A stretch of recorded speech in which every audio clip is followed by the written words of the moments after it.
Good morning, everybody. My name's Fred McGrady, and I'm a descendant of the Gomeroi Nation here in Moree, and I'd like to welcome our distinguished guests, Minister and Commissioner. On behalf of my ancestors, both past, present and emerging, I would like to welcome everybody here today. Thank you for attending this important function today. Thank you. Thank you very much, Fred. Thank you. I'd first and foremost like to thank Fred for his welcome. We're very grateful to be here today. Moree is such a wonderful town, and of course I'm joined by the Commissioner of Police and the local Mayor. So it's great for us all to be here with you today. And it's very exciting. We're here to announce our new capability, and that is our new aviation capability of the drones here in Moree, which are being trialled for a 6-month period. Now, this is very exciting within the New South Wales Police Force, and in fact across Australia. It will be watched by all law enforcement officers, certainly across Australia, but probably more broadly in the region as well, in the Asia Pacific region. Because this is actually expanding the capability of the New South Wales Police to ensure that we are doing our best when it comes to safety on the streets.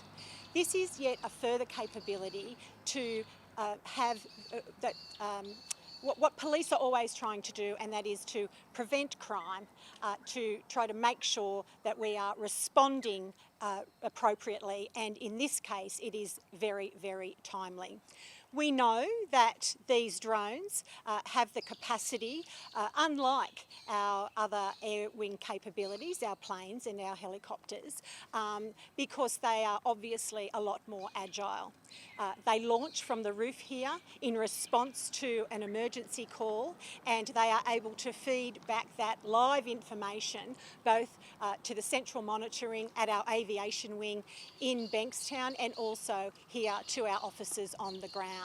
So the remote application here is what is so unique. Being able to remotely control these devices is a real game changer. It will mean that at any time we will be able to have a response to crime with always having in mind the safety of the community right here from the rooftop of the police station here in Moree. So, you know, this is something that we're trialling, but I see this, certainly by all accounts, I'm given extremely positive feedback, both from the police and from the community. And I think that this is something that we as a government will be looking at to roll out much further, and particularly looking in regional New South Wales.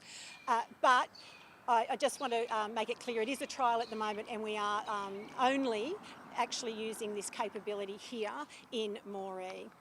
I want to really thank everyone who has been involved. Of course, we've partnered with the council who have been so supportive. Susanna, thank you and your councillors and the broader community for the support that we have for this. It can be sometimes confronting when we're new change or new technology, but I want to assure people that this is actually about keeping the community safe and tackling crime. It has nothing to do with surveillance. This is about making sure that we have those fast responses, just like people want of our New South Wales Police. I also want to thank the Commissioner. Without his leadership and his guidance, then we wouldn't be in this place. So I want to say thank you very much to the Commissioner and his team, of course, for providing that leadership and that support, and our Air Wing for just embracing this technology and making sure that it's working as successfully as it is. I have no doubt that I will be flooded with letters of, certainly from my colleagues, saying they want one in their town. So that's how successful it is, and I know that Brendan, unfortunately, Moylan isn't here today, but I know that he's very, very supportive of this technology. We've had conversations about it. So I'll hand you over to the Commissioner of Police, but it's a very exciting day. We are embracing new technology, which, can I say, the New South Wales Police, I've said it before, I'll say it again, they're the best in the country, there's no doubt about it. And part of that is because they're always so open-minded to using new technology, to embracing new technology. And that's what you have to do if you want to be cutting-edge law enforcement. And New South Wales has that in spades, and I'm very proud to be their minister, and I know that the Commissioner supports this and will continue to implement these cutting-edge ideas and technologies so we remain on top of crime, on top of keeping our community safe, and that is, of course, what the community demands. Well, thank you, Minister, and it's wonderful to have the support of the Minister and the New South Wales Government. The New South Wales Police is committed to keeping our community safe. Today's announcement of PolAir-Remote is really about doing that. I'd like to welcome, obviously, our Mayor, Susanna Pearce, and thank her for her ongoing support. Fred, thank you for the welcome country. It's wonderful to be out in Moree again. Moree was one of the first places I visited after becoming the Commissioner. And the reason for that is because I made regional crime and youth crime a priority, because of the disproportionate impact it has on regional communities. Today's announcement is saying that we are here for you. We are here to support our local police. We are here to support the community. We don't want the community just to be safe, I want them to feel safe. This is demonstrating that the New South Wales Police Force will bring capacity but also capability out into regional areas to support communities. We want communities to feel safe. We have undergone extensive consultation before we've launched this trial.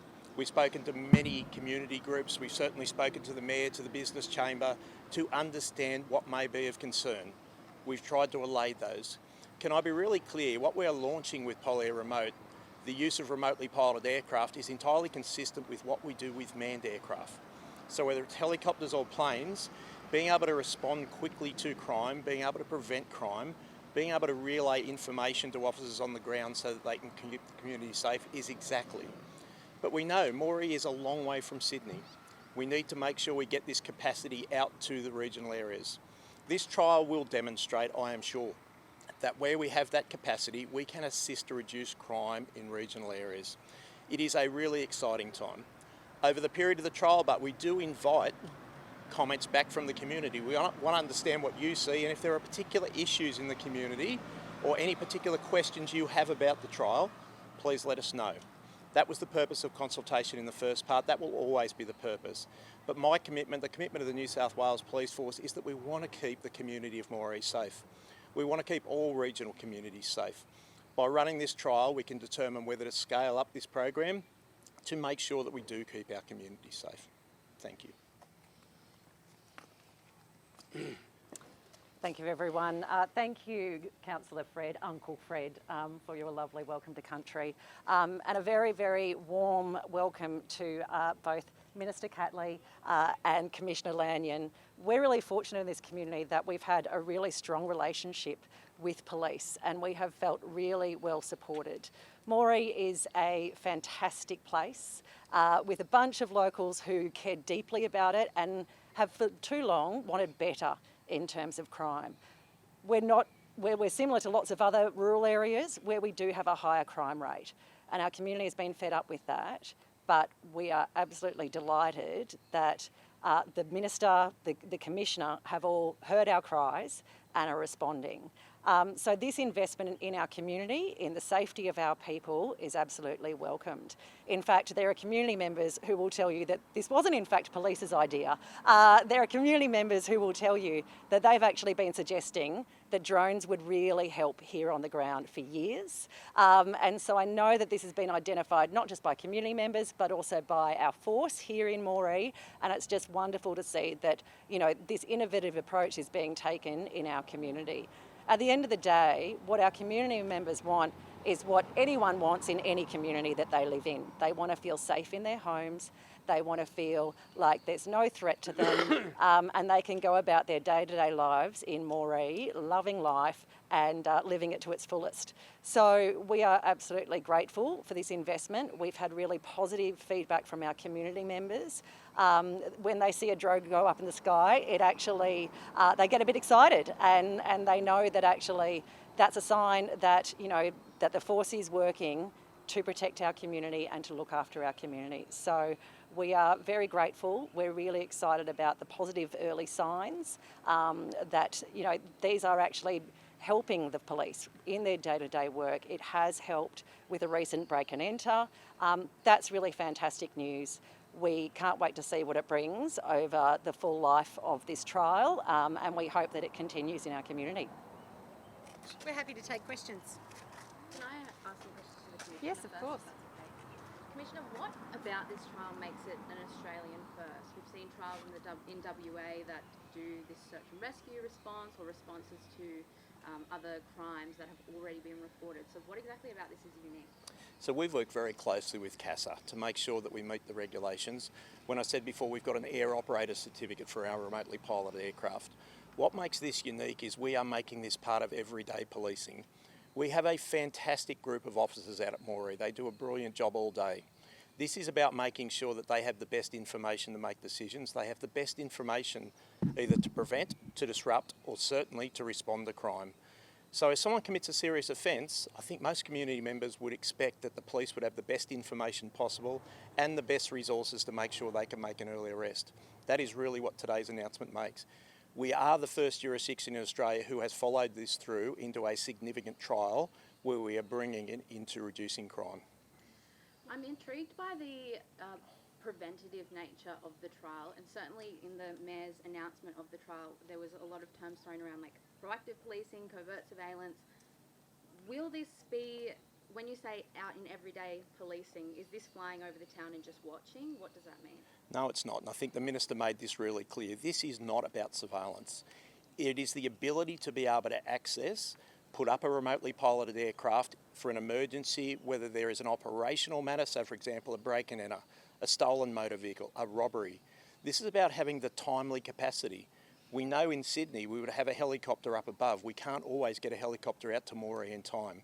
This is about saying we can put something up to provide the police with the information they need to act safely but make quick arrests so that we actually stop this offending. So just to clarify, it's a response to a reported crime? That's the way it's going to be operated. This is not about surveillance. I think there's been a lot of that around.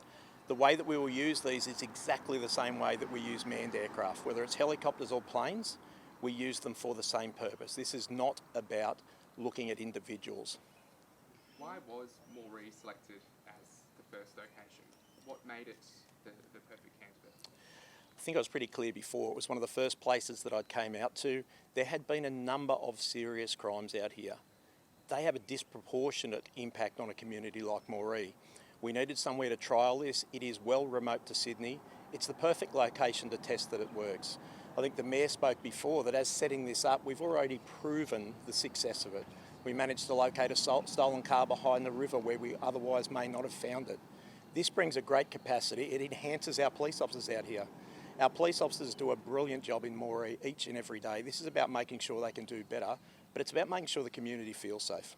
If this is an Australian first trial, what has it been modelled off? What other examples have the police in New South Wales looked at to go, this will actually work for a place like Moree? I think we certainly looked at Western Australia and what they did there, but this is really just about sensible policing. This is about looking at what a community needs. It's about saying what capacity do our police officers need to prevent, disrupt and respond to crime. This technology's been around for a long time, remotely piloted aircraft. This is about making good use of it to keep the community safe. Are there plans to use this vision as evidence in case someone went to court for a crime? Absolutely. So if we were to be monitoring a situation where a crime had been committed, if police make an arrest, that footage will be available exactly the same as it is if we were flying a helicopter or an aircraft. There are strict evidentiary processes we follow around, so we'll be saving that evidence when it relates to a crime, and absolutely it's available for use in court. How are you ensuring that privacy of people that aren't involved in what may be a police operation is protected, and how do you reassure members of the community that it's not spying? I certainly understand those concerns. I've heard them before. Can I say we've operated manned aircraft for many, many, many years. They are the same concerns that come up with manned aircrafts. There are strict processes we need to follow both with CASA, with privacy regulations, but there are a number of other acts that we need to adhere to. Routinely, we will not be recording flights when they're up in the air unless they are responding to a particular incident that is a crime and we need to restore that. So it's not going to be just flying around looking into people's backyards. make that really clear. This is not about surveillance. It is about responding to crime and making sure we take prompt action. Do you have any statistics on how the drones have already helped to reduce crime in Moree? No, this is only very new. So as establishing, there have been several examples. One where we had a male who had committed a serious violent offence in Tamworth, was in town here. We were able to put the drone over a house where he was located, and they were able to direct his arrest as he ran from that house. A second one, we had a stolen vehicle that was located near the Meho River.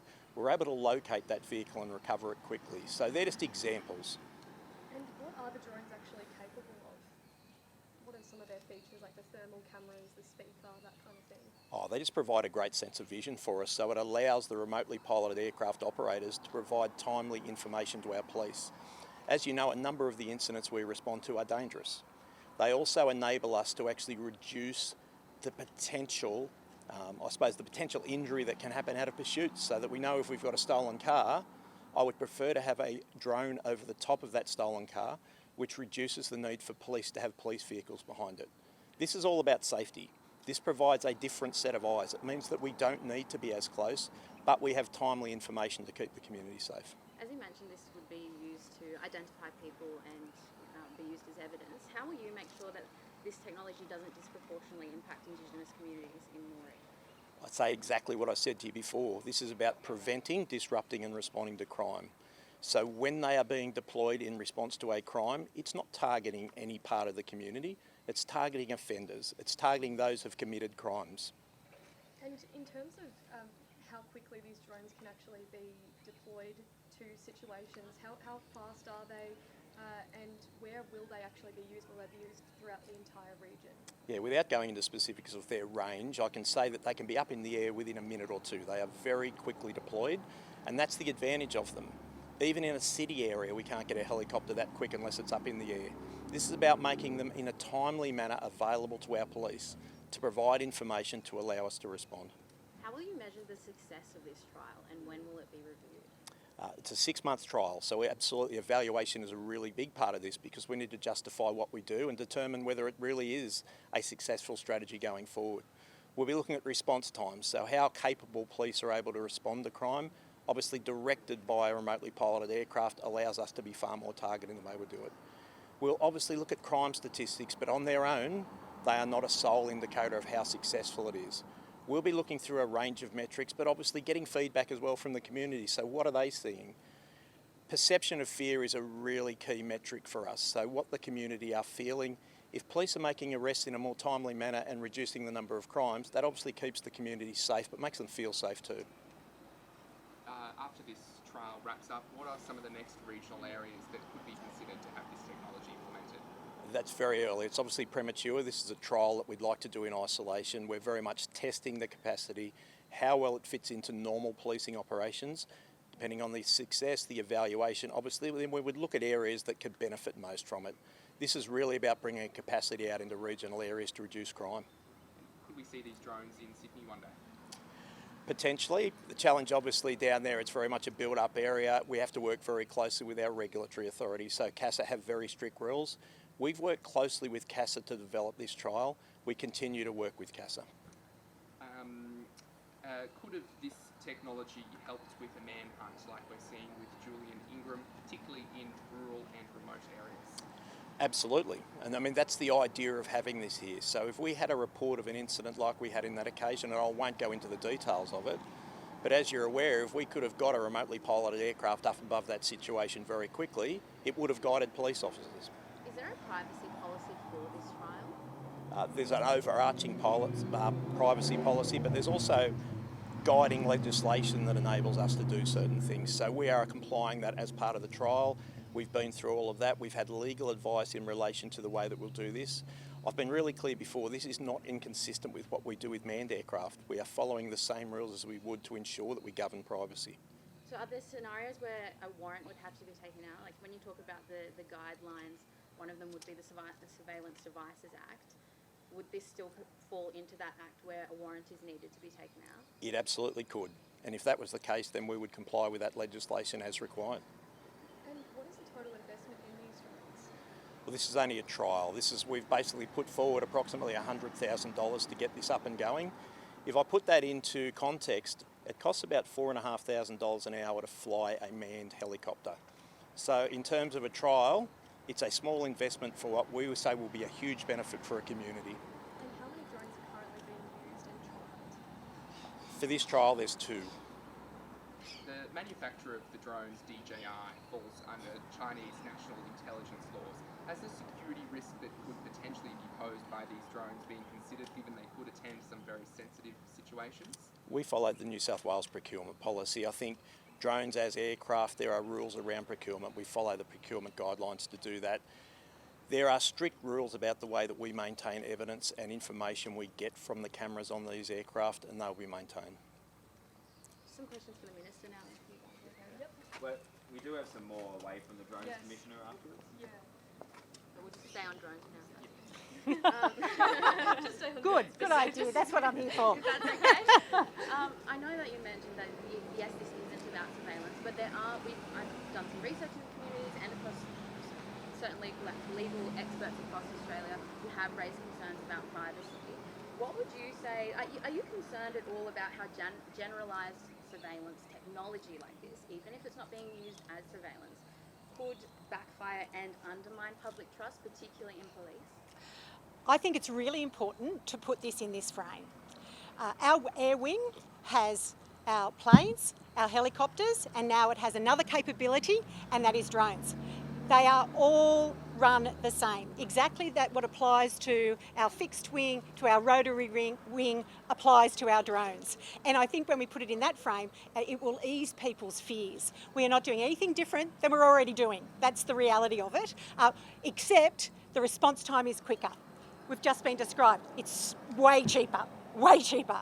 And I think that this sort of technology is a game changer and we have to embrace it. And I make no apology, I'll be looking to roll it out further. And when you talk about community consultation, who exactly was consulted for this from Moree? Yeah, well, look, the police did that consultation, as they do with anything that is new, that we're bringing into a new capability. So I would actually ask that the Commissioner could answer that. But look, at the end of the day, obviously the council was involved, so they were here speaking on their behalf, and other community members. But consultation in terms of a new capability. The police are the experts in this area, let me tell you. Our air wing has been operating for a long time. Its capability is enormous. The work that it does not only saves lives, prevents crime, and of course retrieval is something that they do as well. But we have to be mindful of the fact the experts have embraced this technology because they know that it is just another tool in the toolbox, which is already doing amazing work, and this will really make their capability even better and faster. In terms of other places, I know nowhere's been chosen yet, but often a place like Kempsey is set in the same breath as Moree. Could you see this trial potentially being rolled out in a place like Kempsey? Well, again, that will be based on the evidence and police will look at where the need is. I think that you're quite right, though, in identifying Kempsey. I've spent quite a bit of time in Kempsey myself, and like I've also been here several times, and to other areas that we know are hotspots, particularly with youth crime, which I'm pleased to say, though, Boxar has told us recently that they are declining. That does not diminish the fact that we are still experiencing crime, and victims of crime, of course, carry that forever. But I think that you've identified somewhere that could potentially be. But let's get through this trial. Let's use the evidence. The one thing about the cops is everything they do is based on evidence, and I think that that is the absolutely proper approach when it comes to law enforcement, and also from the taxpayer's perspective, that we're using our resourcing in the places that need it the most. And what is the total reach of these drones? How far can they go? How high can they go? Yeah, okay. Well, look, they travel at about 80 kilometres an hour, which, as the crow flies, it's pretty quick. If you're comparing it to a vehicle, for instance. I don't know the exact heights, but we can get those for you. I can get our expert, can come over and give those to us in a minute. He can give you all the details. But look, its capability is incredible in terms of comparing it to a helicopter, a car or a plane. We know it's much more agile. We know that it can fly at much lower distances. We know that its speed is second to none. So these are the things that are important. As has been said, the community expect the police in New South Wales to keep their streets safe. They want to feel safe in their homes, and this is another tool in the toolbox to help to do exactly that. And will the drones be used just in Moree or the entire shire of Moree Plains? Well, they'll follow a criminal, that's what they'll do. And they last for up to 35 minutes. We have two, as the Commissioner has told you, and that's so they can frog leap one another. As one is starting to get to the end of their battery life, it comes back in and the other drone goes out. And so we have that capability. Obviously, it could be quite some time, quite a length of time. So it was made sure that we had that capability, and that's why we have the two that leapfrog one another.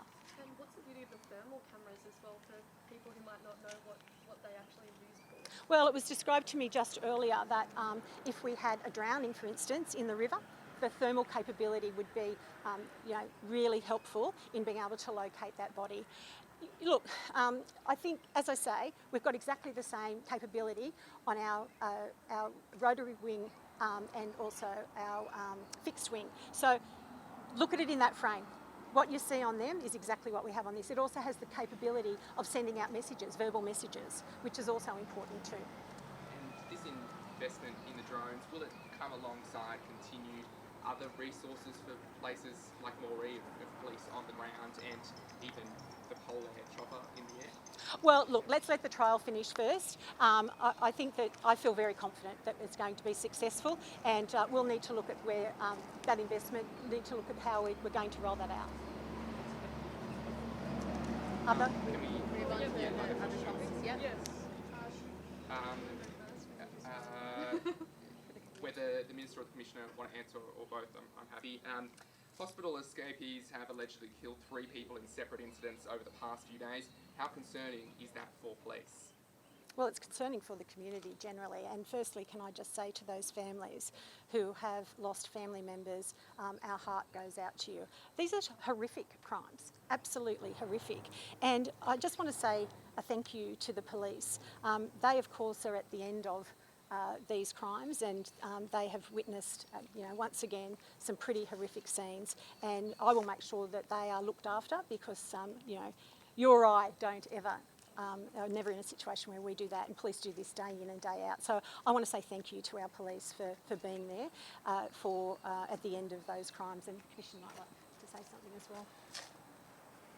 Yeah, thank you very much. I'll just echo the Minister's words there. Obviously, this is something that the community does not want. It's a tragedy for the community. We will continue to work through that process. Government have announced that they'll review the circumstances of it. Our biggest thoughts at the moment are with the family of those that have passed away. This is not something that anyone wants. A man allegedly responsible for the Maryland stabbing attack was on the run for 10 days after escaping. Police were notified. How did he remain on the loose for 10 days?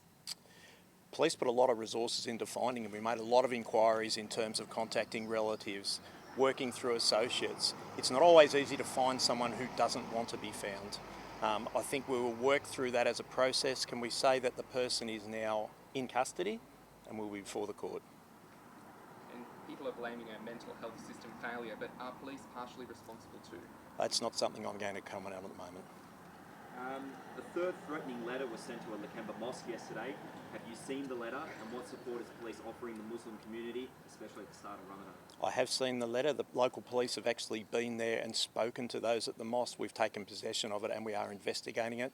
We are providing significant support to the Muslim community at the time of Ramadan.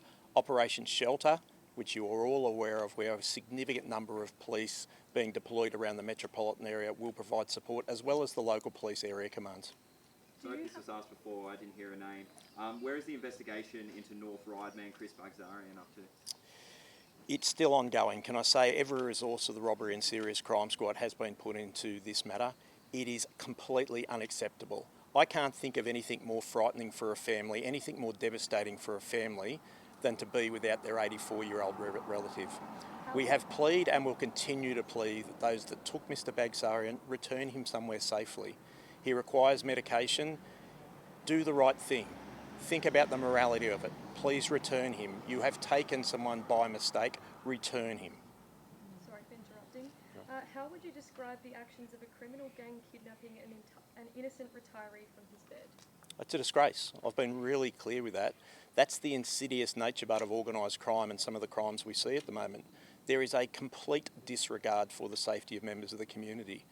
If you can imagine how his family must feel at the moment, the hurt that they are going through, I don't want any family to go through that. That's why as a police force we take these matters so seriously. That's why we have a professional robbery and serious crime squad who deal with these types of matters. Just on the Marylands, were police notified of his mental state and the possibility that he could be violent regarding Marylands? Sorry, I don't have that information with me right at the moment. And Are we able to jump over to Lake Jellicoe? It's a month today since the triple murder.